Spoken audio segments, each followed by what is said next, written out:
Dans le débat démocratique, il n'y a pas de place pour de tels propos. La calomnie et le mensonge nient le débat démocratique. C'est donc pour cela que je ne peux pas accepter de telles paroles de la part de Bernard-Henri Lévy qui portent atteinte à la dignité, à la sienne, à la dignité que tout homme doit avoir quand il s'exprime dans l'espace public. On n'essentialise pas l'autre physiquement. Bernard-Henri Lévy parle de bave aux lèvres, parle de personnages furieux. Suivez le guide. On n'essentialise pas la pensée de l'autre en la travestissant, puisque M. Bernard-Henri Lévy veut faire de moi et de quelques autres des figures de l'antisémitisme moderne, parlant de déclarations sur l'euthanasie ou l'État génocidaire. Je sais que votre rédaction a collationné mes déclarations et le travail était fait dans cette partie même de l'après-midi. Pas un mot, pas une phrase ne relève de ce type d'attaque. Pas une phrase attaquant personnellement qui que ce soit dans le débat politique. Et ça, c'est le deuxième point que je veux souligner. C'est celui de la responsabilité. Monsieur Bernard-Henri Lévy est un philosophe connu. C'est un éditeur. C'est un personnage public. C'est le président du conseil de surveillance d'Arte. Et à ce titre, il doit se tenir. Un homme, disait Albert Camus, cela s'empêche. Et puis il y a une question de courage. Quand Bernard-Henri Lévy jette ainsi l'anathème sur moi ou sur d'autres, il ne le fait pas à partir de mes argumentations. Je débat toujours sur le fond. Je débat à travers des idées. Et c'est bien pour cela qu'on veut me faire taire. C'est parce qu'il n'y a pas de réponse à ces idées. Pas de bonne réponse, vue du point de vue de Bernard-Henri Lévy. Mais alors, Monsieur le Premier ministre... Et je termine là-dessus, on voit bien que le débat n'est pas du tout sur une quelconque question juive ou une question d'Israël. Le débat, c'est quoi? Quel est ce qui m'oppose avec Bernard-Henri Lévy?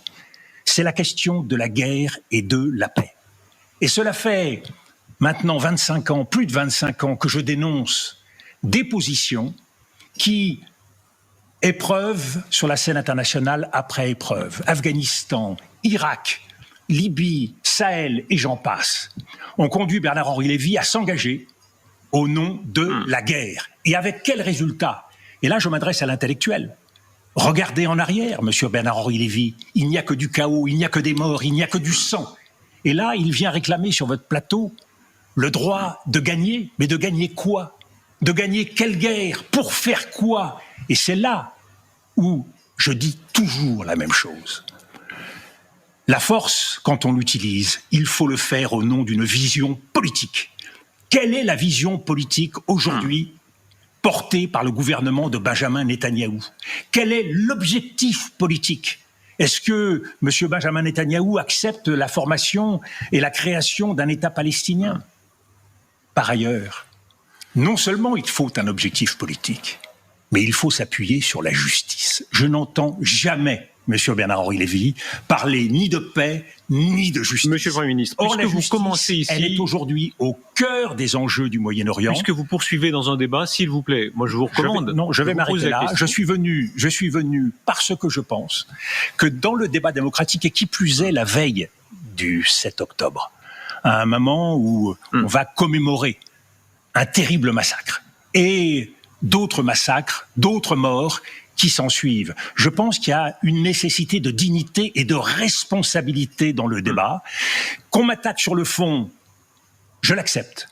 Mais tous les propos mensongers qui me sont prêtés, qui ont été dénoncés à travers les déclarations de BFM ou les amalgames de BFM et par l'ARCOM et par le Conseil de déontologie des journalistes. Maintenant tout le passé. Mais puisque personne ne le refait, Monsieur Rochebin, il faut bien que je le fasse. Il faut que je le refasse moi-même, sans quoi les journalistes sur les plateaux ne laisseraient pas dire toutes les bêtises que certains interlocuteurs disent. Dominique de Villepin, puisque vous parlez de débat, puis-je vous poser une question? D'abord, premièrement, puisque vous entrez dans un débat qui va au-delà, on ne va pas ajouter maintenant de la polémique à la polémique. Est-ce que vous seriez prêt au-delà des anathèmes, passer, fermer les anathèmes, de débattre avec Bernard-Henri Lévy sur un plateau comme celui-ci. La condition numéro 1 du débat, c'est le respect de l'autre. Cette mise au point est en fait. Mais c'est pas une question de mise en point, c'est cette double essentialisation à la fois de mes idées et de ma personne. On voit bien que, contrairement à ce que dit M. Bernard-Henri Lévy, ce qui se dégage de lui, c'est la haine de l'autre. Alors que je sois passionné, parce que toute ma vie a été au service de la paix et de la lutte contre l'injustice. Vous ne pouvez pas maintenant aussi l'accuser de haine, on n'en finit plus. Si vous accuse de haine et que vous revenez pour dire que je l'accuse de haine aussi, pardon, mais... Une fois de plus, que M. Bernard-Henri Lévy s'excuse. Et alors... C'est ce que vous demandez ce soir ? Je demande des excuses et je demande un comportement démocratique qui soit respectueux de l'autre.